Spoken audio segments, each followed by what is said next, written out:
Man, we're here. David Benavidez and Ryo, both closing up camp. Well, I guess maybe more Ryo is maybe closer to closing up, right about 3 weeks away. Let's talk about him real quick. Man, it's super sharp. Obviously, there's the sparring stories with Tio and Rolly and stuff like that.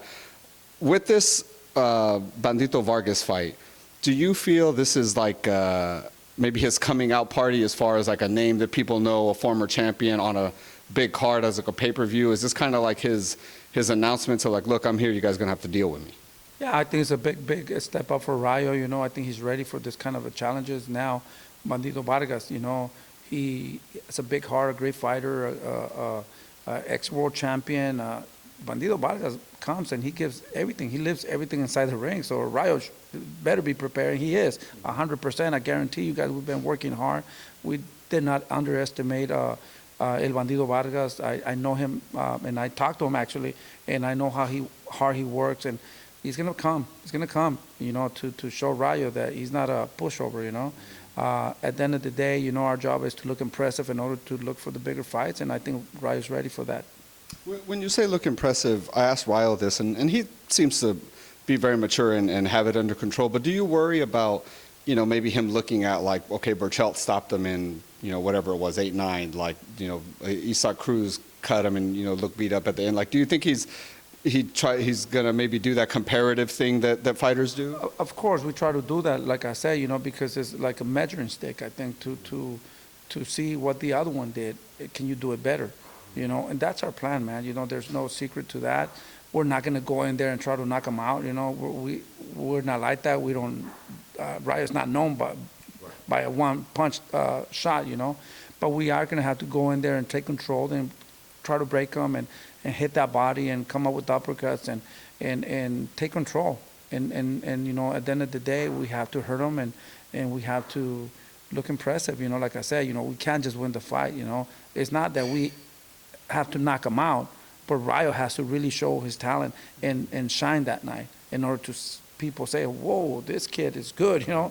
Right. And you don't really have to knock people out, but if you can hurt them and they're like, hey man, they better stop this fight, you know, this guy is taking a lot of beating, you know. So that's to me, that's looking impressive. If we can stop him in 2-3 rounds, that would be even better, you know. But I mean, everybody wants that. He wants to stop us too. Right. You know? So he wants the same thing. Imagine him beating Jose Valenzuela too. He's ready to fight for another title or a big opportunity. Right. You know. So the same way here, you know, we have to beat him, and like I said, we have to look impressive, not just win the fight. People have to stand up on their feet, you know, and sit down and stand up and sit down and be an exciting fight. Right. And that's what when we fight, that's what we try to do, give the people a good fight, an exciting fight, and look impressive. I feel like it's even like a perfect timing as well, right? Because the week before is Ryan in his comeback fight about a year and a half off the right hand surgery. Tank is fighting at the end of May against Rolly. You know, then you got Devin Haney-Cambosis. Let's go to the Tank versus Rolly fight first. I know you guys have sparred Rolly. You guys have been in the gym with him and stuff like that. Everybody, I feel like a lot of people who I talk to tell me that Tank is like the favorite on paper and that they tend to go with him. But Rolly also is very awkward, hits hard, and does both of those things very well. Do you give Rolly a solid shot in that fight? Of course.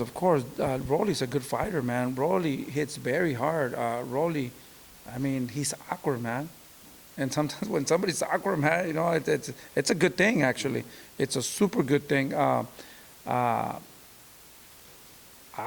know, it could go either way, to be honest with you. In my opinion, I don't see it that way. You know, I see that Tank has been more active. He fought more styles, and he has more experience, and he's been in the professional business more. He has more experience to pull it out, you know. Rolly, all you hear is, I'm gonna knock him out in the first round. All I hear is same philosophy that Teofimo had and his father, you know. So you can't do that, bro. You know, you gotta respect people. You gotta find ways, you know, to throw the jab and get control and break them down and hurt them little by little, you know. I mean, I don't think, I only seen one person that could do that, Mike Tyson. Will go there and knock people out. Right. You couldn't even blink, because you blink or you turn around and what happened? I haven't seen something like that, you know? So I don't think Rolly is that fighter. We've seen him go to distance and look kind of bad when he gets boxed a little bit. But of course, if somebody stands in front of you, you can knock people out too. You know, but I don't think Gervonta Davis is going to stay there and trade with them, you know. So I see the skills, you know, with Gervonta Davis. I think he's more skillful and he knows and he's been there before. And Rolly has never been in that big of a stage, you know, and sometimes you can freeze, you know. But like I say, you know, he's a good fighter. I wish him the best, and it would be great for him to win because that would be a big upset. And wow, you know, and big upsets happen. That's true. You know, so at the end of the day, it's an exciting fight. I want to see that fight. Either way, whoever wins, I'm going to be super happy because it's going to be a good fight for sure. Right. Yeah. Like you said, I've seen crazier things.